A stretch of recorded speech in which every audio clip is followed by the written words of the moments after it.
አመሰግናለሁ የተከበሩ አፈ ጉባኤ ክቡር ጠቅላይ ሚኒስትሩንም ለጊዜያቸው ማመስገን ፈልጋለሁ። ጥያቄን እንደሚከተለው በንባብ አቀርባለሁ።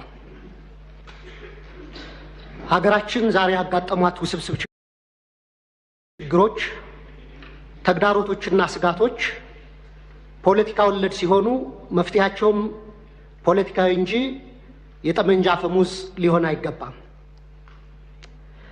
በድህነት አዙሪት ውስጥ የኖረች ሀገር ባለፉት 7 የብልጽግና አገዛዝ ዓመታት ደግሞ በእንቅርት ላይ ጆሮ ደግፍ እንዲሉ ለከፋ የጸጥታና የደህንነት ቀውስ አዙሪት ሳይክል ኦፍ ሴኩሪቲ ክራይሲስ እንዲሁም ማባሪያ የሌላቸው አውዳሚ የእርስ በርስ ጦርነቶች ውስጥ አስገብቷታል። ኢህአዴግ አምባገነናዊ ልማታዊ አገዛዝ ነበር። ወደ ብልጽግና ያደረገው መለወጥ ወይም ሜታሞርፎሲስ ደግሞ የሙሉ ጊዜ ጦረኛና እልቂት ጠማቂ አገዛዝ እንዲሆን አድርጎታል።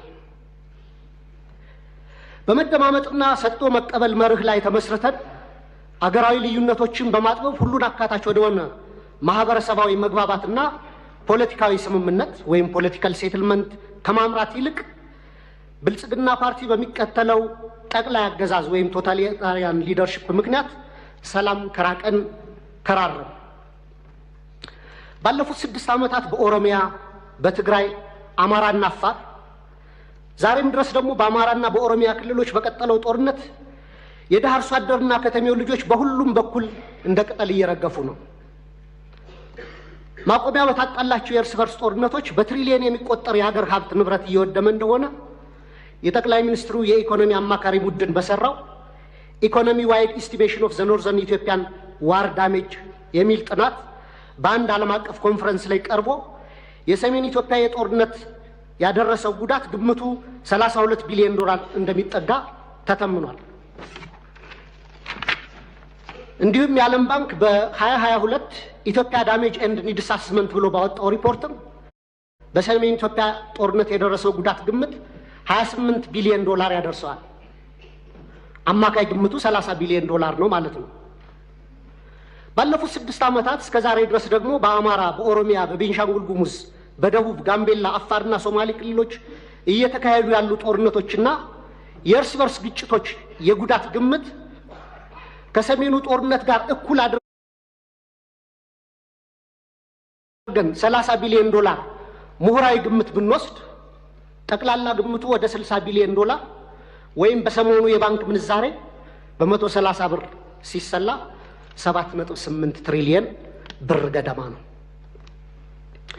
በዘንድሮ በጀት ልክ ቢሰላ ደግሞ በቀጣይ 8 ዓመታት የሀገራችን በጀት የሚሆን ሀብትና ንብረት በጦርነቶችና ግጭቶች አውድመን እንዲሁም በሚሊዮን የሚቆጠሩ ወጣቶችን ጭድ አድርገን ዛሬም የጦርነት ነጋሪት እየጎሰምን ቀጥለናል።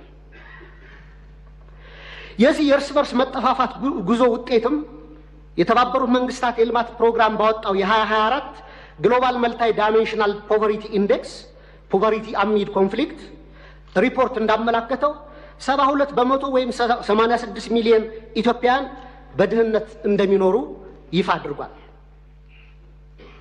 የውጭ ምንዛሬ ለውጡንና የኮሪደር ስራ ተያይዞ መኖሪያና የንግድ ቤታቸው የፈረሰባቸው በመቶ ሺዎች የሚቆጠሩ ችግር ላይ የወደቁ ዜጎችም አሉ። ከቅርብ ጊዜ ወዲህ ደግሞ እንኳን ከኑሮ መሰረታቸው የተነቀሉት ይቅርና ስራ ሰርተው በላባቸው የሚኖሩ ኢትዮጵያውያን ጭምር የኑሮ ውድነቱን መቋቋምና ልጆቻቸውን ማሳደግ ተስኗቸዋል። በዚህ የድህነት ብጣኔና የኑሮ ውድነት ላይ የተጨመረው የጦርነት አዙሪት ለሀገራችን ከፍተኛ ብሔራዊ የደህንነት አደጋ አዝሏል የሚል ስጋት አለኝ። በሰብአዊ መብቶች ጥበቃ ረገድም የተባበሩት መንግስታት ድርጅት የሰብአዊ መብት ኮሚሽን በኢትዮጵያ ላይ በቅርቡ ባወጣው አፕዴት ኦን ዘ ሂውማን ራይትስ ሲቹዌሽን ኢን ኢትዮጵያ ጁን 2024 ሪፖርት በሀገራችን ላይ እየደረሰ ያለውን ከፍተኛ ሰብአዊ መብት ጥሰት በዝርዝር አቅርቧል። ሪፖርቱ እንደ ሀገር የማያወላዳ ትኩረትና አፋጣኝ እርምጃ እንድንወስድ የሚሹትን የተንሰራፉና ስልታዊ የሰብአዊ መብት ረገጣዎች የደረሱበትን አሳሳቢ ሁኔታ ያሳያል። በሪፖርቱ የተካተቱ ጉዳዮች ልብ የሚሰብሩና በጣም አሳሳቢ ናቸው። ለምሳሌ በፈረንጆቹ 2023 ብቻ በተፈጸሙ 594 የመብት ጥሰቶች በትንሹ 8253 ተጎጂዎች ተመዝግበዋል።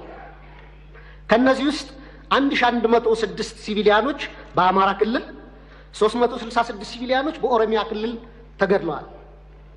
በ5 ወራት ብቻ ከ250 በላይ ሰላማዊ ሰዎች በድሮን ተገድለዋል። ከላይ ለማሳያ በሪፖርቱ የተካተተው የተጎጁ ሲቪሎች ቁጥር ሲሆን አክቹዋሊ የተጎጂዎች ቁጥር ግን ከዚህም የሚበልጥ ነው። እነዚህ የተንሰራፉ የመብት ረገጣዎችና ከህግ ውጭ ግድያዎች በፈረንጆቹ 2024-25 ዓመተ ምህረት ተባብሰው ቀጥለዋል። የድሮን ጥቃት ዛሬም በአማራ ክልል ተጠናክሮ የቀጠለ ሲሆን ህፃናትን ጨምሮ ሲቪሊያኖች እየተገደሉበትና የሲቪሊያን ተቋማት እየፈረሱ እንደሆነ ቢቢሲን ጨምሮ በዓለም አቀፍ ሚዲያዎች ተዘግቧል። በተጨማሪም ሪፖርቱ የዴሞክራሲያዊ ማህበረሰብ አስፈላጊ ምሰሶች በሆኑት ሐሳብን በነጻነት የመግለጽ፣ የመሰብሰብ፣ የመደራጀት መብት ላይ ከፍተኛ ገደቦች መደረጋቸውን በአጽንኦት አመላክቷል። ጋዜጠኞች፣ አክቲቪስቶች እና ሰላማዊ ዜጎች እውነትን የመናገር መብታቸውን በመጠቀም ተጠያቂነት እንዲሰፍን በመጠየቃቸው ብቻ ማስፈራራት፣ እንግልት፣ ስደት፣ እስራት እና አለፍ ሲልም እገታና አስገድዶ መሰወር ይደርስባቸዋል ይላል ሪፖርቱ። ለምሳሌ ያለመከሰስ መብት ያላቸው አማራ የሆኑ የፌዴራልና የክልል ህዝብ እንደራሴዎች የሆኑት አቶ ክርስቲያን ታደለ፣ አቶ ዮሐንስ ጓያለው፣ ዶክተር ካሳ ተሻገር ያለመከሰስ መብት ሳይነሳ ተይዘው ለ20 ወራት ታስረው ይገኛሉ። የተቃዋሚ ፓርቲ አመራሮች የሆኑት የአብን ስራ አስፈጻሚ ኮሚቴ አባል ዶክተር ቴዎድሮስ ኃይለማርያም፣ የኢዜማ የቀድሞ ሊቀመንበር ዶክተር ጫኔ ከበደም ከታሰሩ 2 ዓመት ሊሞላቸው ነው። በተመሳሳይ በርካታ የአማራ ጋዜጠኞች እንደ ምሳሌ መስከረም አበራ፣ ገነት አስማማው፣ ጋዜጠኛ ጎበዜ ሲሳይ፣ ጋዜጠኛ አባይ ዘውዱ፣ ጋዜጠኛ ዳዊት በጋሻውና ቴዎድሮስ ንብረት፣ የአማራ ምሁራን የሆኑት ዶክተር ወንዶሰን አሰፋ፣ ረዳት ፕሮፌሰር ሲሳይ ብቸው፣ ፕሮፌሰር ማረጉ ቢበይን፣ ዶክተር ዘሪሁን ባህሪ፣ ዶክተር መሰረት ቀለመወርቅ፣ ዶክተር ገብረአብ አረሙ፣ ረዳት ፕሮፌሰር ዳኛ አበበን የመሳሰሉ ምሁራን እና ጠበቃ ለልይ ምረቱና ጠበቃ ኤርሚያስ መኩሪያ አይነት የህግ ባለሙያዎች እንዲሁም የመንግስት ሰራተኞችና ወጣቶች በአጠቃላይ 182 የሚደርሱ አማራዎች በ25 የሽብርና ህገ መንግስታዊ ወንጀሎች መዝገብ ተከሰው ያለ ፍትህ ለ20 ወራት በፍርድ ቤት ይመላለሳሉ። የዘገየ ፍትህ እንደተነፈገ ይቆጠራል እንዲሉ የፍትህ ስርዓቱ ዛሬም ቀልጣፋና ፍትሃዊ ውጤት ማምጣት እንዳልቻለ አመላካች ነው። በኢህአዴግ ጊዜ ይደረግ እንደነበረው ሁሉ ፍርድ ቤት በተደጋጋሚ ይመላለሳሉ። ፍትህ ግን እንደ ሰማይ ያርቋቸዋል። በጦር ሜዳ እያዋጉ ተይዘው የታሰሩ የህወሓት አመራሮችን በአጭር ጊዜ የፈታ መንግስት በገዢው ፓርቲ አሰራሮች ላይ የሰላ ትችት የሚሰነዝሩ አማራዎችን ይህን ያህል ጊዜ ያለ ፍርድ ማሰር የገዢውን ፓርቲ አማላጠር ፖሊሲዎች በግላጭ የሚያሳይ ነው። የአማራ ክልሉን ጦርነት ተከትሎ ለ10 ወራት የቆየው አስቸኳይ ጊዜ አዋጅ በታወጀበት ባለፉት 20 ወራት ውስጥም በሺዎች የሚቆጠሩ አማራዎች መታወቂያቸው እየታየና በብሔር እየተለዩ ኢተኒክ ፕሮፋይሊንግ እየተደረጉ ታስረዋል። ኢሰብአዊ ለሆኑ አያያዞች መጋለጣቸውንም መንግስታዊ የመብቶች ተቋም ኢሰመቁና ዓለም አቀፍ ድርጅቶች ጭምር ገልጸውታል። የአስቸኳይ ጊዜ አዋጅ ከተጠናቀቀ በኋላ ባለፈው ወር በመዲናችን እስከ ተካሄደው የአፍሪካ መሪዎች ጉባኤ ድረስ የአማራ ልጆች ጅምላ ስር አልቆመም።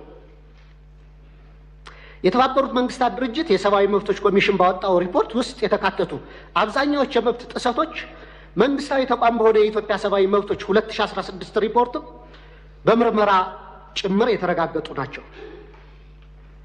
በተጨማሪም ኢሰመጉ፣ አምነስቲ ኢንተርናሽናል፣ ሂውማን ራይትስ ዋች፣ ሲፒጄ እና የአውሮፓ እና የአሜሪካ ኤምባሲዎች ጭምር ባወጣቸው ሪፖርቶች እና መግለጫዎቻቸው አሳሳቢነታቸውን ገልጸዋል።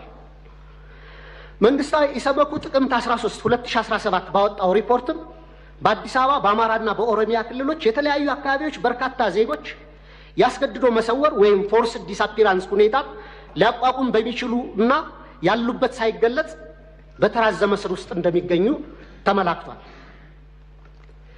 የፖለቲካ ምህዳሩን ስናይ ደግሞ ተዘግቶ ምንም አይነት የተቃውሞ ድምጾች እንዳይሰሙ ከፍተኛ የመብቶች መቃ እየተፈጸመ ሲሆን በብልጽግና የሴፍቲኔት ፓኬጅ ውስጥ ያልተካተቱ ጥቂት የተቃውሞ ድምጾችም ሳፎኬት ተደርገው በደመነፍስ ለመተንፈስ እየተፍጨረጨሩ ነው።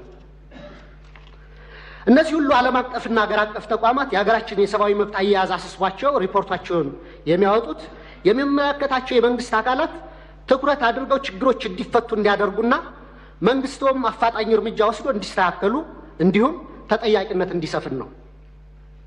የህዝብ ተወካዮች ምክር ቤትም አንድም ቀን እንኳን ሁኔታውን በተመለከተ በምክር ቤቱ ስብሰባዎች አጀንዳ አድርጎ አለመወያየቱ፣ ሁኔታውን በተመለከተም በአስፈጻሚው ላይ በቂ ክትትልና ቁጥጥር አለማድረጉ፣ በህገ መንግስቱ በተሰጠው ስልጣን መሰረት አንድም የእርምት እርምጃ አለመውሰዱ በታሪክና በትውልድ ፊት ተጠያቂ የሚያደርገው ነው። የተከበሩ አፈ ጉባኤ፣ ክቡር ጠቅላይ ሚኒስትር፣ ከላይ ያለውን የሀገሪቱን ነባራዊ ሁኔታ የተመለከተ ረጅም ትችት ያቀረብኩት ለጥያቄ መቅድም እንዲሆነኝ እንጂ መቼም ብልጽግና ስለ ሀገራዊ ችግሮቻችን አላይም፣ አልሰማም፣ አልናገርም ካለ ውሎ ማደሩ ጠፍቶኝ አይደለም። ብልጽግና የሚታየው ጦርነት፣ የሚሰማው የቄስ ሞገሴዎችን ከንቱ ውዳሴ፣ ከተናገረም ወይ ደረቅ ፕሮፓጋንዳ ወይም ነጭ ውሸት ነው። በመካከል የከሱና የመነመኑ እውነቶች የሉም ማለት ግን አይደለም። ወደ ጥያቄ ስገባ ባለፉት 7 ዓመታትና ከዚያም በፊት ባሉ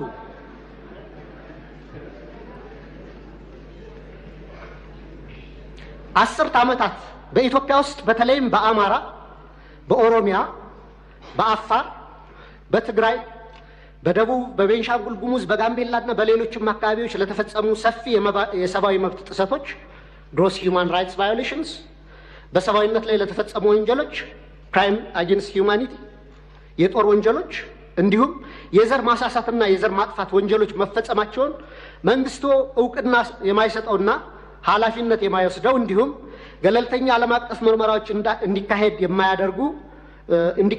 የሚደረጉ ጥሪዎችን የሚያጣጥለው ለምንድን ነው?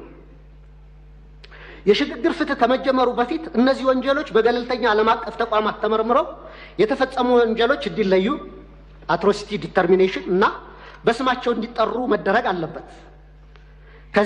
ከዛም ጥፋት ፈጻሚዎችን ለፍርድ ማቅረብና ተጎጂዎችን መካስ ወዘተ የሽግግር ፍትህ ሂደቱ አካል እንዲሆኑ ሊደረግ ይችላል።